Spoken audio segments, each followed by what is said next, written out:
So good afternoon, everyone. We ask you to change your name on Zoom for your name and the company you work on. We ask you to turn your camera on and your microphone off. The recording that you are watching will be shared afterward by email, as well as on our website on blabswitzerland.ch.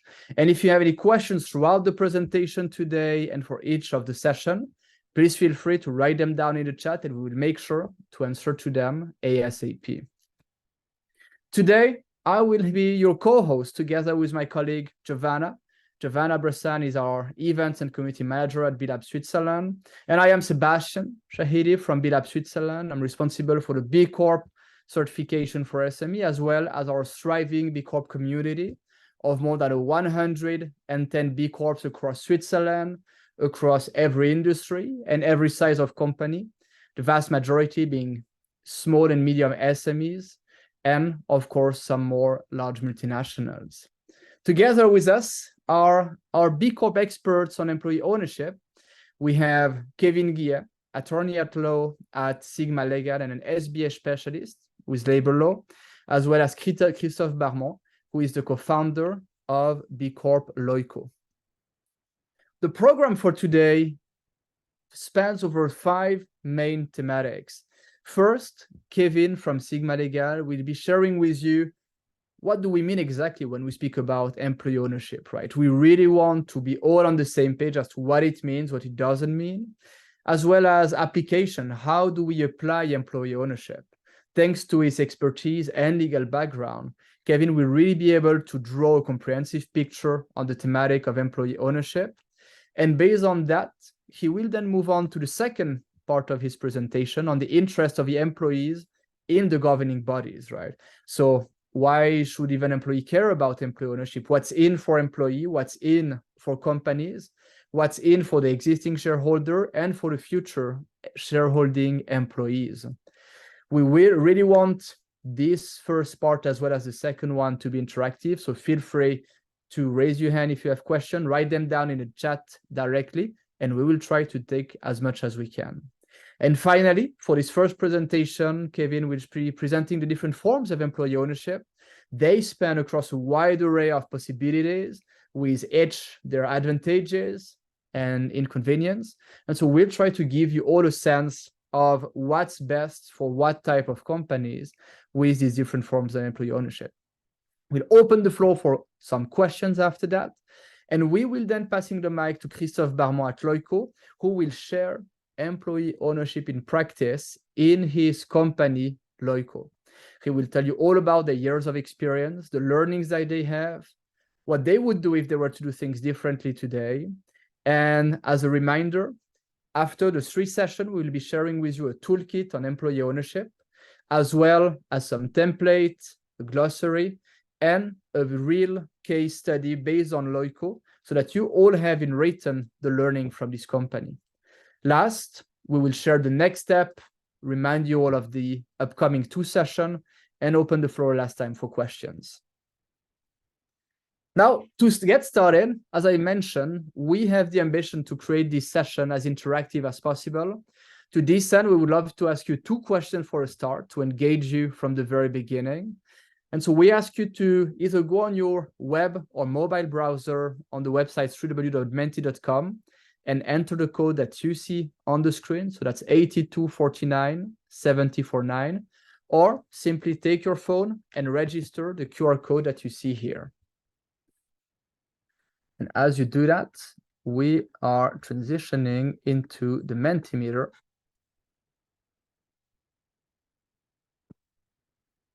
And we can see that we already have 2 people on the Mentimeter. Here at the bottom right, 3 people. We have a dozen participants, so more people that we invite to scan the QR code or join www.menti.com with the code 8249-749. And we're getting there with more people joining. As soon as we're halfway through, we will be starting with the first out of the 2 questions that we have for you. And we have it here.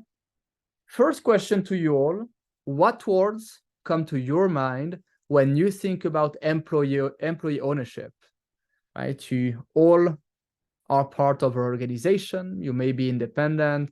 You are here because of an interest, a curiosity in employee ownership. What words come to your mind when you think about employee ownership?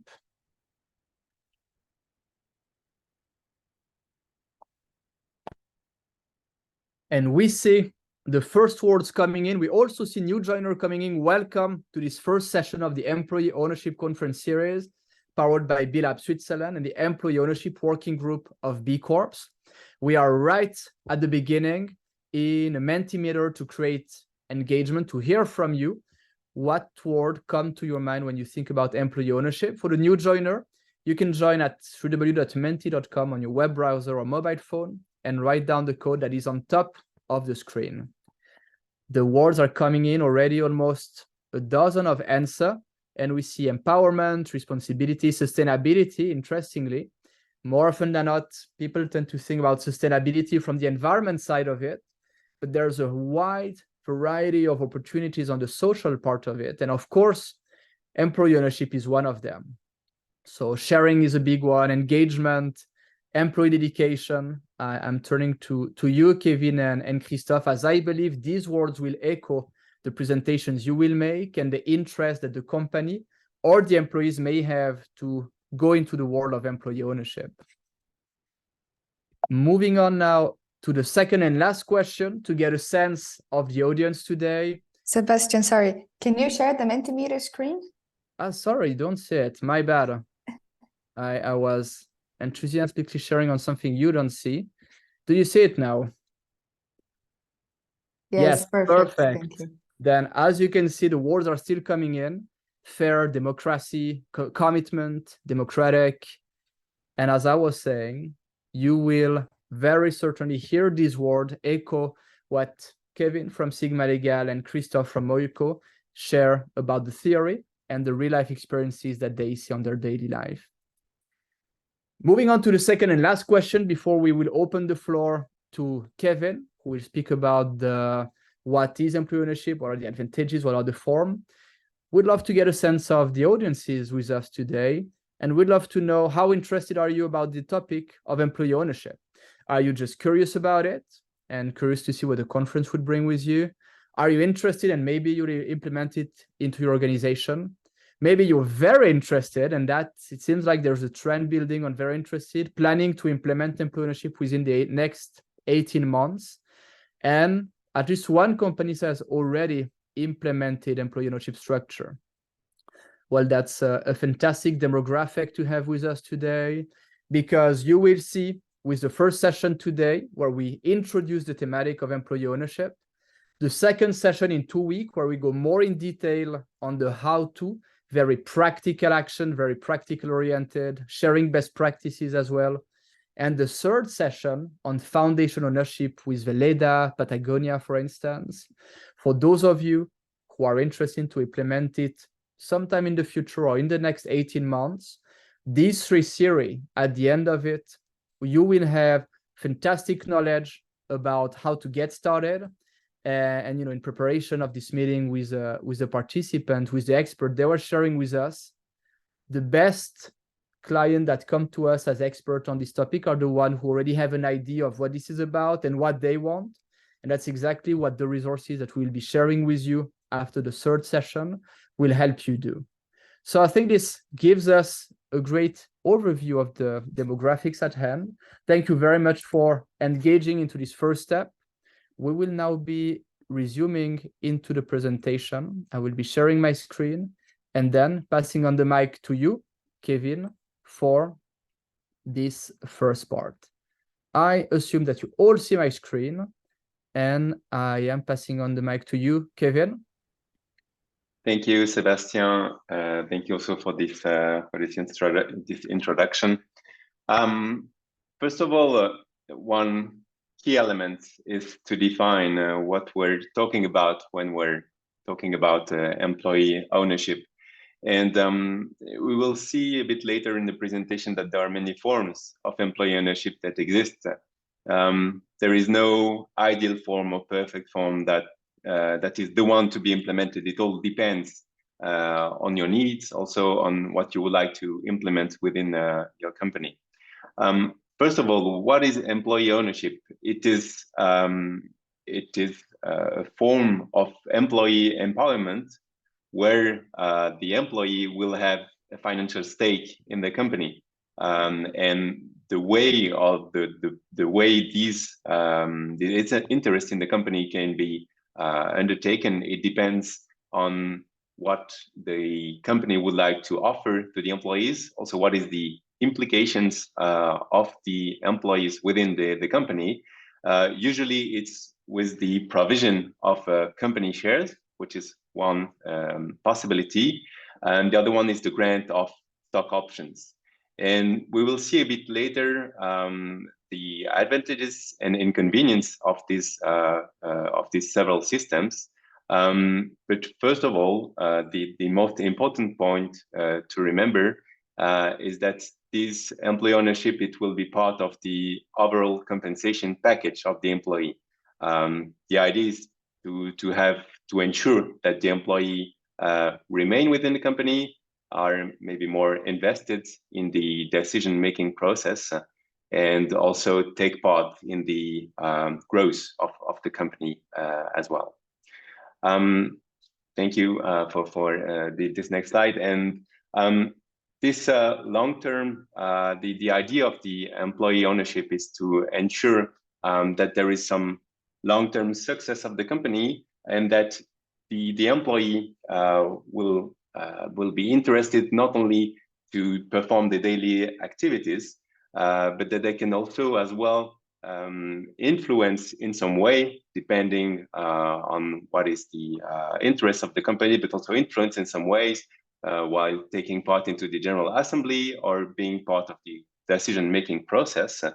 And the idea with this employee ownership is that it will create some synergies between the employee and the employer. We had, if we do not have any employee ownership within the company, basically we have two levels. We have the management and we have the employee, and the employee come to work, they work, and then they go back home at the end of the day. But they will just perform the tasks that are asked to them, and will not be engaged as much if we have an employee ownership plan where they have a direct interest into the company. You can move to the next slide, please. The idea is basically to implement some kind of democracy within the company. It gives voice to the employee. It also gives possibility of having, or at least influencing, the business development of the company.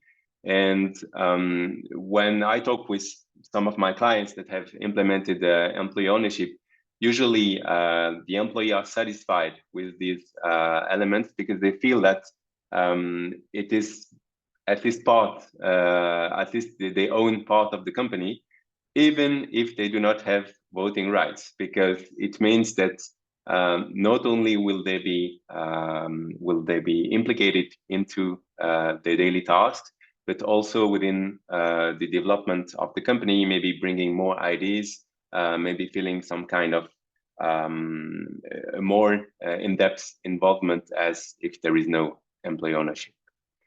I don't know if you have any questions, just feel free to interrupt me if you have any questions at this stage. Basically, it's still the introduction.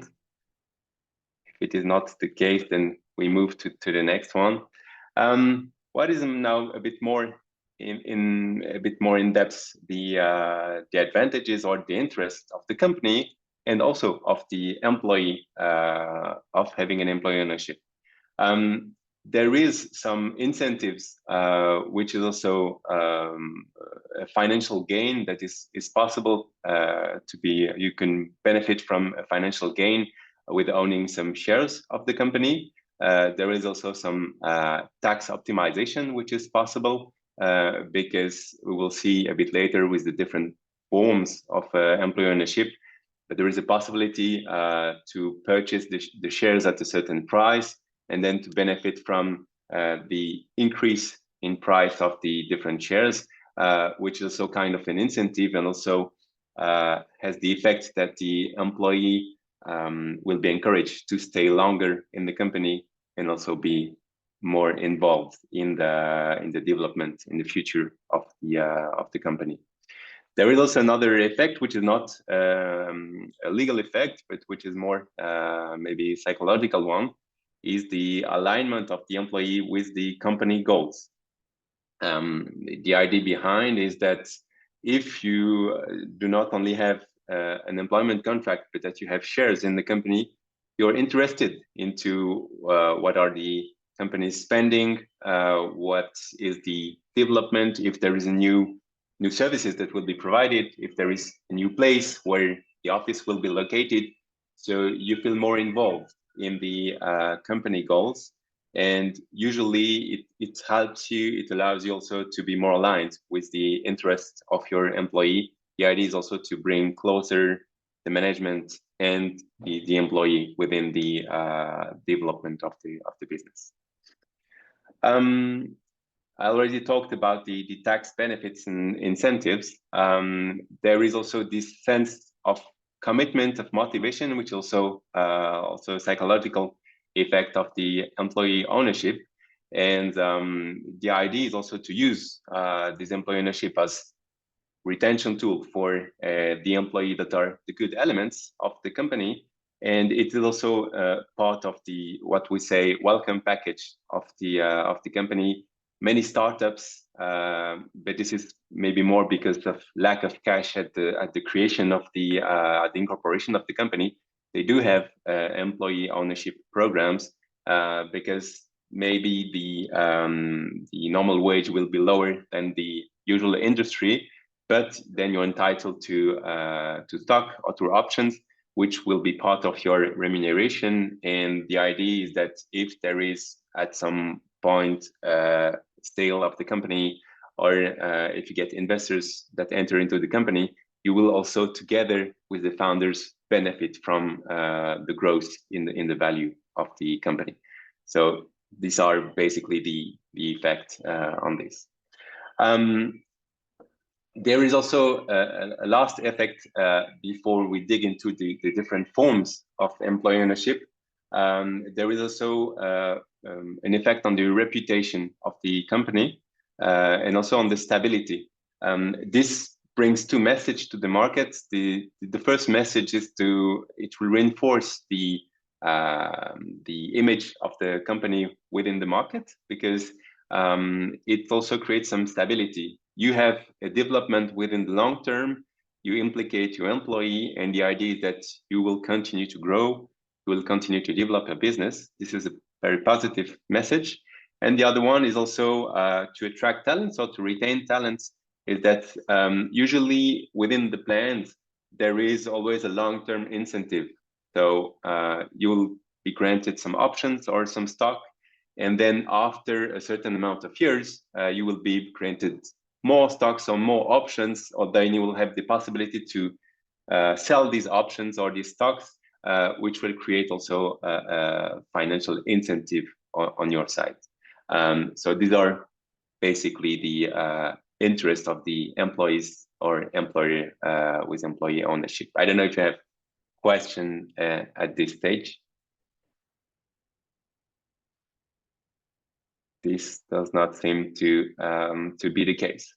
So now we'll see four different. Sorry, yes. Maybe sorry, I can ask a question to the audience. Sure. If we go back onto the interest, the advantages, are there any of these advantages that surprised you, or that you feel in the audience will fit well with your organization, or were you quite clear on all of these advantages already, including typically the tax advantage that Kevin was referring to?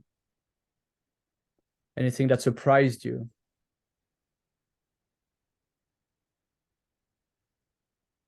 It may be that they were so surprised that they're still thinking about me. Yeah. We got on the chat. The tax advantages are new. And that's to Ravina. That I guess we may approach with you, Christophe, for in practice, and that you can also touch on, Kevin, for this third part for the forward employee ownership. Exactly. Yeah, sure. Perfect. And yeah, feel free to again keep dropping your question, and we'll take them with pleasure. Kevin, back to Okay, sure. Thank you. So I have selected, if I can say, 4 different types of employee ownerships. There are also some hybrid ones, where we could mix some of these forms. And I will show you the main guidelines of these different plans. But the details is really to be decided depending on the company's interest. When I say details, it can be the amount of shares or the amount of voting rights you decide to grant to your employees. Can be the duration. Do you have in mind that the people will stay within your company for 1 year, 2 years, 10 years? Do you have a long-term goal that basically the employee will co-control the company with the founders? Or do you prefer that the employee remain a minority shareholder? These are the elements that also need to be discussed or integrated when you decide which kind of plan, and also what you would like to implement for your employees. The first one, sorry, if you can go back to the previous slide. Yes, sure, thank you. This is an ordinary share plan. This is the plan where you will grant shares of the company, ordinary shares, to the employees. So let's say you have a new company, you have 3 founders, or 4 founders. Each of the founders has 25% of the shares, and you decide that you will grant to the top management, you will grant 10% of the shares altogether. And you have 5 persons in the top management. You'll grant each of this person 2%, which means you will remain 90% of the shares within the founders, and 2% for each of the top management persons. So this is really a direct form of participation. You will have the same level as the founders. However, your percentage of the company will remain still low. So it will dilute the founders, which is a disadvantage for the founders. However, it grants full ownership rights, meaning that the employees who benefit from this kind of share plan, they can vote at the General Assembly. They are entitled to dividends if dividends are granted or paid at the beginning of the following year.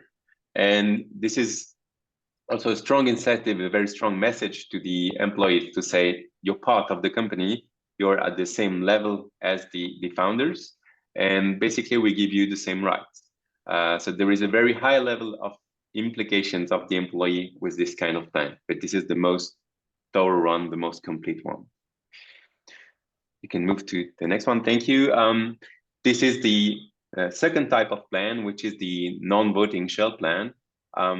Basically here, you have employees who have what we call bon de participation, or basically non-voting share plans, meaning that they have only the financial advantages of the shares, but they're not entitled to vote within the General Assembly, meaning that the decision-making process, the employee will not be involved in decision-making process, because they cannot decide whether they would like to vote positively for a dividend or not.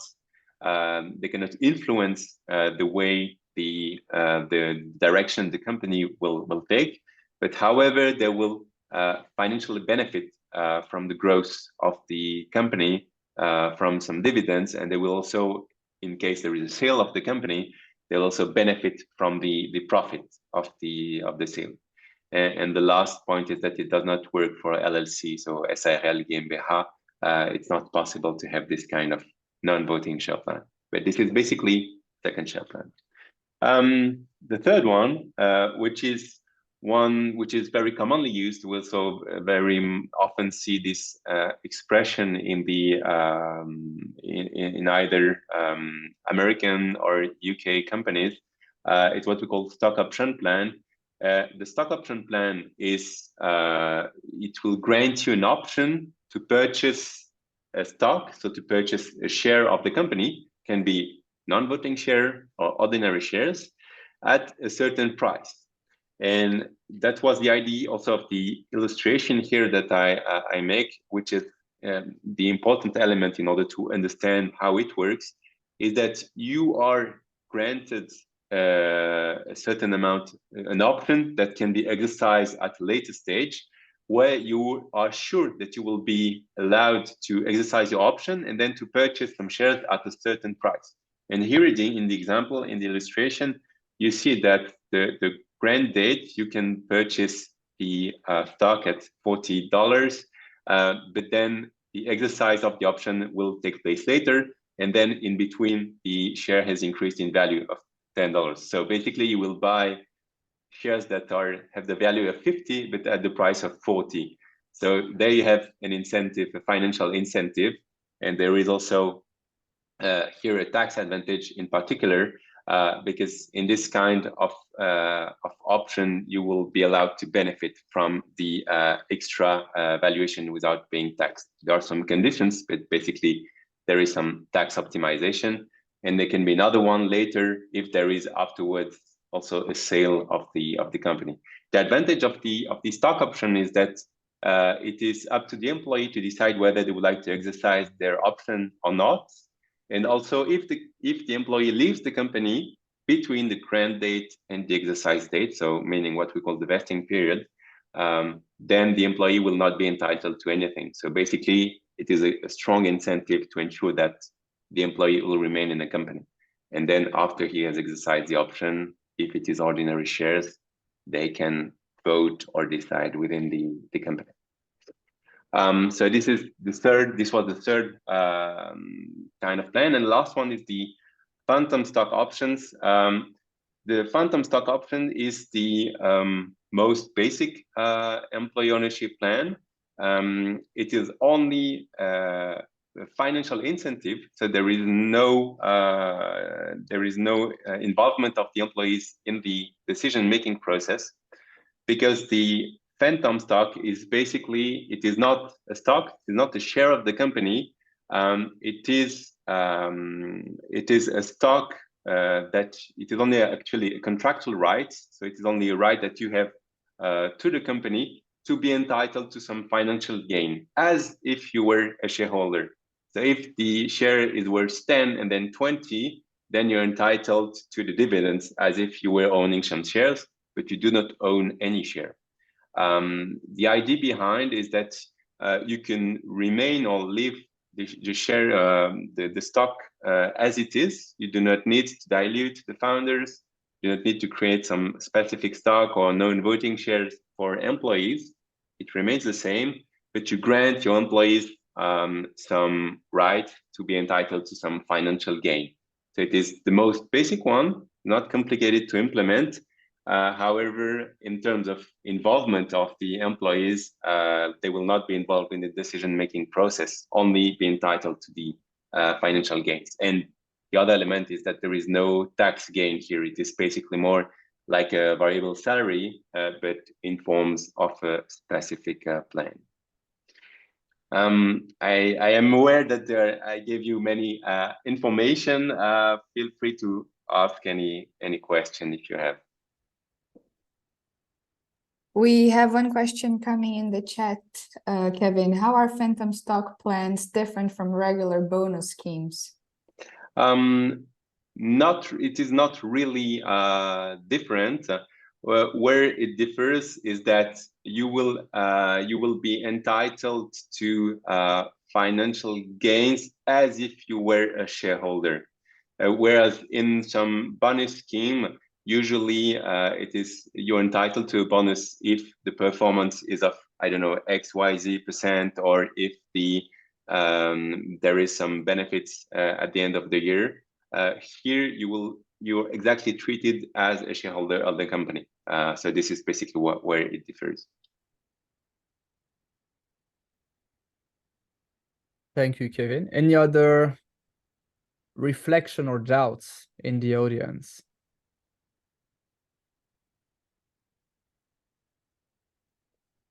Do you see any application for your own company based on what has been presented? Oh, you're asking me for my company? I mean that I would love to hear about your company, but maybe for the audience broadly. But if you want to start, please go ahead. No, that would be nice, but we're very limited as a company with lawyers, because we're limited by the law, meaning that we cannot have anyone who's not a lawyer as a shareholder of the company, which very much limits these possibilities. But with lawyers within the company, that could be possible. Sure. Thank you, Kevin. Any other thoughts on the topic? Yeah, I guess I have a question. It's another one. I feel like we're seeing a lot of different models that involve a money reward for employees. Are there any other forms of employee participation and involvement that doesn't involve actual money? Because I feel like there can be a lot of creativity in that area, instead of just like giving money instead of decision making. It could be just decision making in the form of whatever else. Yes, So of yeah, course. I feel like this is very money based. Am I right? Or You're absolutely right. Of course, it's possible. Maybe this will be more the floor for Christoph, who will talk later. But of course, it's within the company. You can also organize the decision-making process with employees. You could be limited in certain ways because of the way corporate law organizes the company. But as there is quite a lot of liberty, for example, the board of directors, they can. So of course they have some attributions that cannot be changed, but for more operational decisions, you could create, of course, an employee committee or decide that within the rules of governance of the company, these are granted to the employees, and that they can decide or co-decide on certain important decision or strategic decision. This is possible, of course. But you're absolutely right that basically most of the plans are based on some financial advantages of the employee, and the voting rights, they come together with these financial gains, advantages. okay.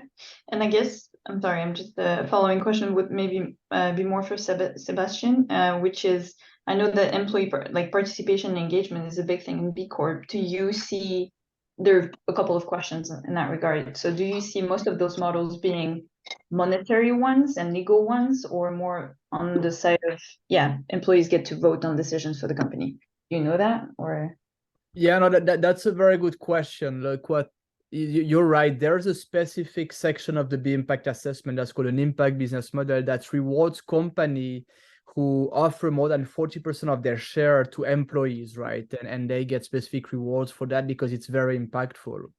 And your question is a very good one, because we're currently, serving B Corps in Switzerland, but more broadly on Europe, on the incentive schemes that they have regarding employee engagement, right? Typically, we think about social and environmental KPIs. You're right, there's a lot of monetary aspect on what has been presented so far. And what we're getting from B Corps as data is what else do they have, right? And it can be a wide variety of elements, from professional development with, budget for training, to career advancements, to, some also have, more holidays that they can offer for people, for employees that do meet social and environmental targets. And for employee engagement levels, I will have the pleasure to let Christoph elaborate on that, because they really have a whole variety of levers that they are putting at Loico to foster employee engagement in the decision-making process very concretely at every level, both shareholding employees and non-shareholding employees. Okay, thank you. And maybe as to conclude on that, before passing on the mic to you, Christoph, we plan on releasing something in the first semester of next year on this thematic of incentive for employees, right, to work towards sustainability. That's something that's in the pipeline, and we invite you to stay tuned on our various channels for that. Hope it answered the question there. Yeah, thanks. Perfect. With an eye on the time, I see there's question. We note them and we'll make sure to answer them if there's a question. I would like to pass on the mic and to invite on the virtual stage Christoph from Loico. Christoph, good afternoon. Hello, everybody. Thank you very much for joining us. You will be presenting the Loico case study. You've been working on this thematic since a good time now. And as a reminder, as part of the resources that B-Lab will be sharing thanks to the work with our working group of B Corps, after the third session, there will be the toolkit, the employee ownership guide, some templates as well, like on shareholder agreements, but also a case study specifically on Loico, where you can learn everything that they have learned on the way, and their recommendation for companies willing to embark on this journey. So Christophe, on that note, the mic is yours. Thanks a lot, Sébastien. Thank you for being here. I'm representing Sébastien Maisonneuve, the leader, in fact, of our circle of the shareholders at Loico. So he worked a lot on the business case, on the use case, and he will be there, I think, for the second session. Maybe just a few words about Loico. Maybe you know us. We like to say that we reach 18 million turnover and 120-30 at the moment, in fact, without Salesforce nor hierarchy. What we do is we outsource all the what we call the support functions. So we outsource HR, finance, insurance, and marketing in a kind of a one-stop shop business model.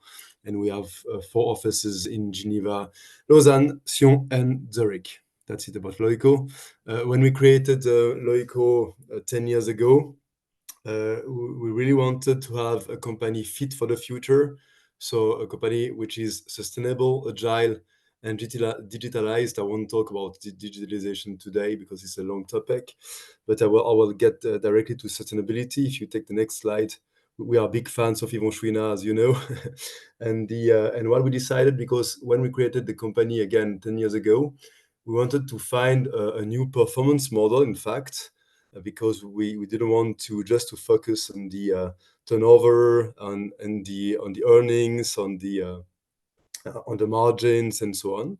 And we found B Corp was like in 2014, I think, and we decided to implement the B Corp scheme as really the performance model of Loico. So as of almost the first year or the first day, we're communicating towards the shareholders, towards the board of directors, towards the employees and the clients about our performance based on the B Corp scheme.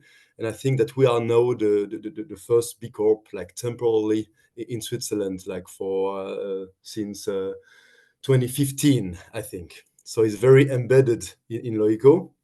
And as I said, we tried to be agile as of the first day. I like to say that every organization has been founded on the fact that you don't trust the employees. So we try to trust the employees again as of the first day. And if you take the next slide, I'm at Loico. We never had on the next slide, please, Sébastien.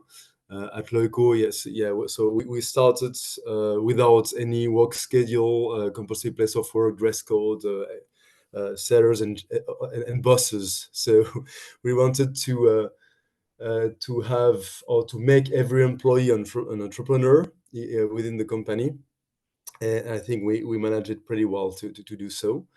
And we have no rules, but a very clear framework for everyone's responsibility. So maybe that we implemented what we call the Loicocracy. Loicocracy is based on holacracy, sociocracy models, and it's a model without bosses, but with authorities related to the roles. So very simply said, if you have the role, you have the authority linked to the role, and you would have to ask like 10 people in the company to take a decision or to have a decision to be taken. We have a constitution. We signed the new version of the constitution. It was like 2 months ago in the Berner Oberland with all the people, because we partied like 3 days all like with all the people, and they during those 3 days in the Berner Oberland, they all signed the new constitution. What we try to implement at Loico, it's kind of a very Swiss model, a kind of a direct democracy, because when we talk about holacracy, and I had a lot of sessions with companies having implemented the model, the problem that remained was the strategic decisions, saying that I had 10 or even 15 examples where companies implemented such a model, but where the strategic decision were taken by the founders or were taken by the board of directors. And we wanted a different model. So we implemented that participative shareholding scheme. We started like since the beginning after 1 year, because I was the founder with another colleague for the first year. Then we opened the capital to everybody. So everybody can have access to shareholding at Loico after just 3 months. Okay, and we have at the moment, as you see on the slide, we have 53 shareholders.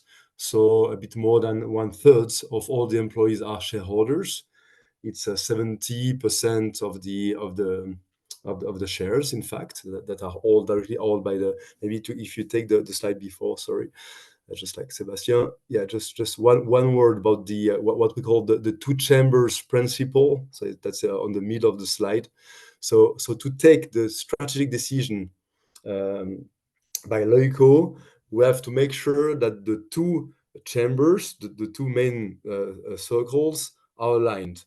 So what does that mean? It means that if I have a good idea, or if I want to, I don't know, if I want to buy another company, for instance, so every Loico mate can go to the circle of the shareholders, so the shareholder circle, and say, okay, I have that project. It will cost 200,000 francs, and the business model is that and that and that.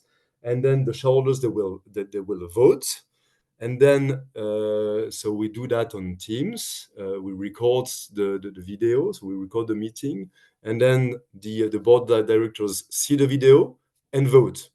Okay, and if the two circles are aligned, we do the project, so we buy the company. And if not, and it happened like 3 times already. We just create a task force with people from the shareholders and from the board of directors, and we work on the project in order to maybe to vote a second times. So that's how it works at Loico, and we have 10, 12 decisions that are taken by those two chambers every year, and including also the budget and the margin that we want to add at the end of the year. If you take the next slide, please.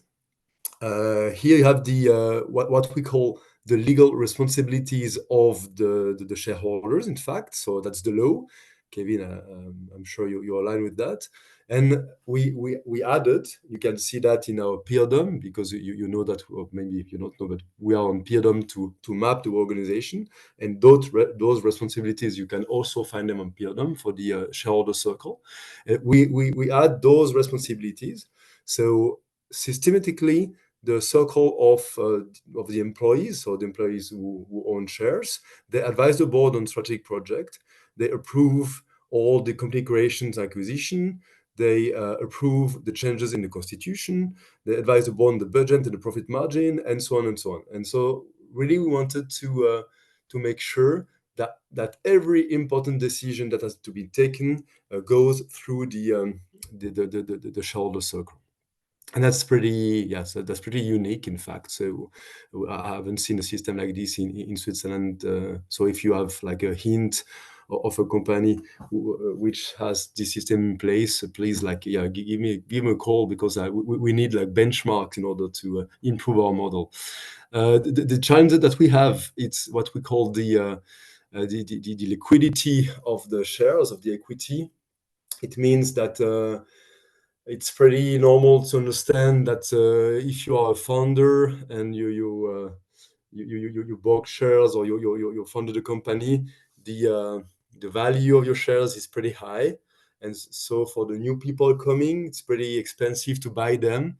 So we're working on it. So what we already done is that we splitted the shares. It was like last year, in order for the people to buy them like more easily.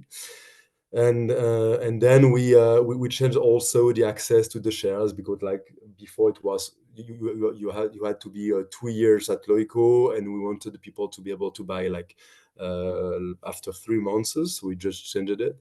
The minimum investment is now 2,000. It was like 5,000 before. Okay, it's details, but the model is evolving every year. because it's definitely a living model. And also we wanted to give the shareholders a dividend. We can talk about it later, but we wanted that because at the moment the only shareholders who earned money with the model is the shareholders who left the company, because when you leave the company you have to sell your shares. So we wanted also to reward the people who stay, and so we decided to pay dividend the first time after 10 years this year, in fact, for the last exercise, so 2022. And you can maybe go to the next slide, Sébastien. And that are the key tips we put. I think like you can find them like written like this in the document that you will get from B-Lab. But that are the tips if you want to start such a journey. Ask the questions of values and why. It's really essential to align everybody on the why. You have to involve all the players, so the actual board of directors, if you have one, the actual shareholders is pretty important, because they will have to vote also on your scheme.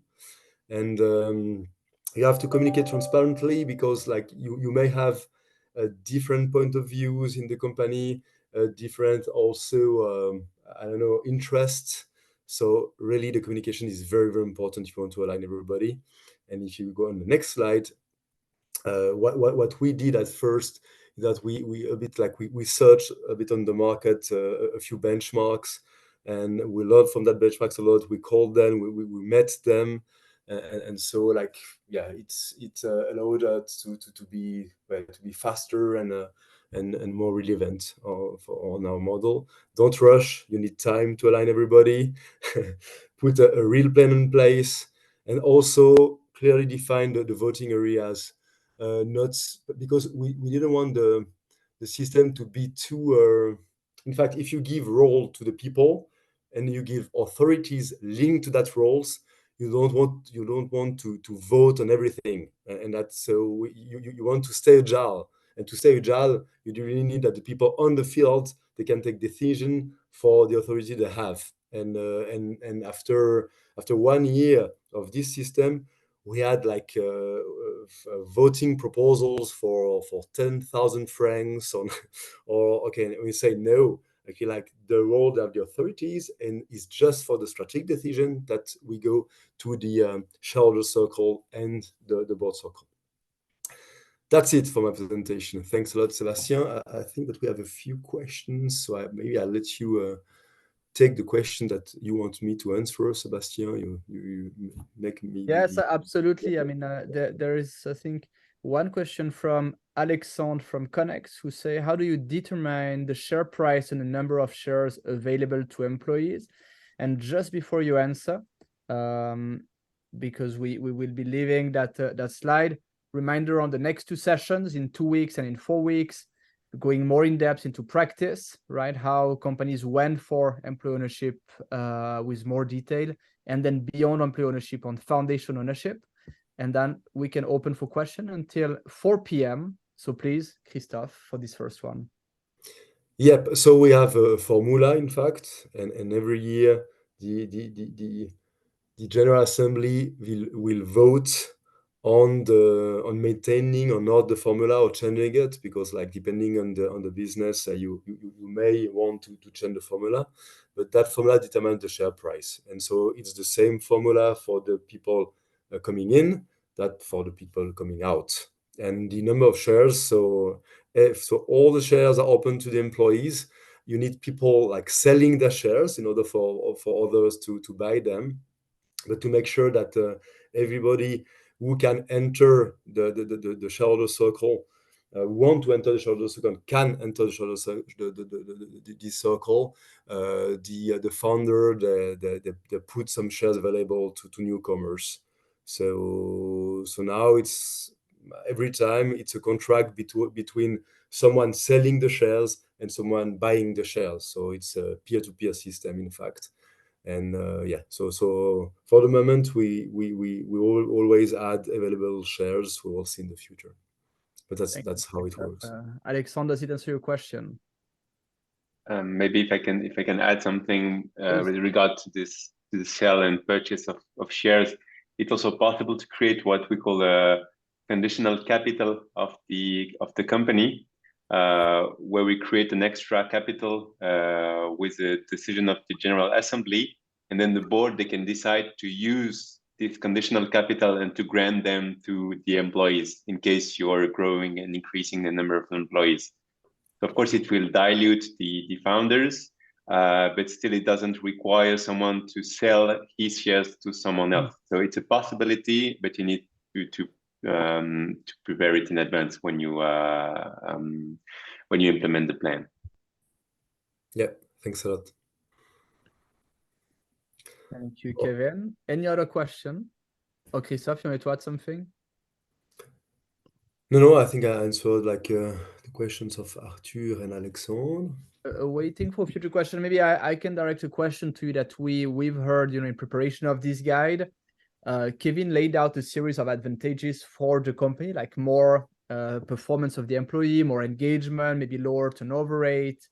Can you elaborate more on these advantages you've seen, and maybe if sometime it was hard to link the direct cost to effect from employee ownership to these advantages and the company culture? Thank you.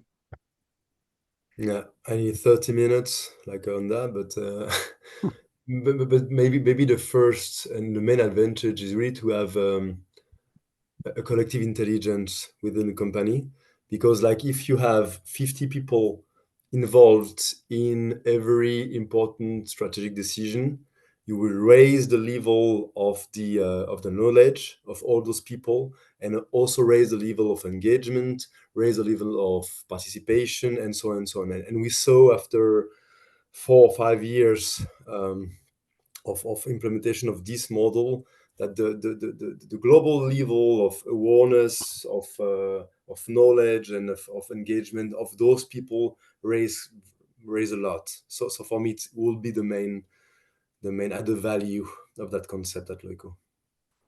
And we have other ones, like for instance the I have one example, very very short, but I presented the project was 2 years ago of buying a company. It was a company that we co-created, and we wanted to fusion that company, to merge, sorry, that company.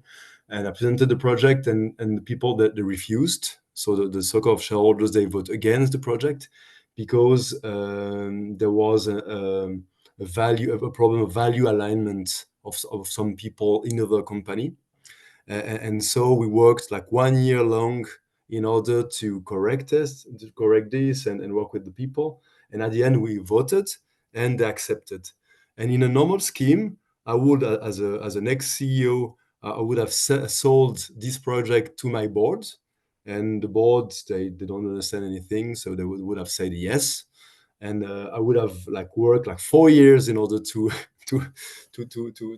make that merge efficient or successful. And in that case, so we made the change management before, because we work with the people, and the 50 people, they are employees of the company. So the change management is done before, and that's very efficient. That's very helpful. Thank you, Christophe. And maybe a question to you, Kevin. The last one, if not the previous to last one, before 4 p.m.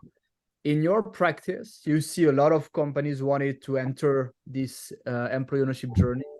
Where do you feel are the friction or the tension more often, and what can the audience anticipate in terms of this tension when they come see you?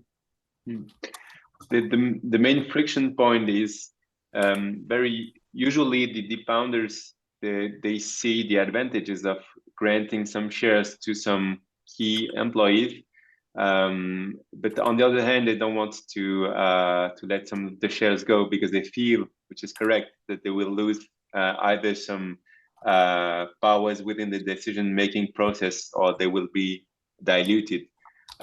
Basically, if there are some investors coming, it's okay for them to be diluted because they see there is financial perspective. But to give shares or to sell shares to employees, it's a more it's a process which also involves you need to make sure that you have the right elements within your team. So this creates a friction.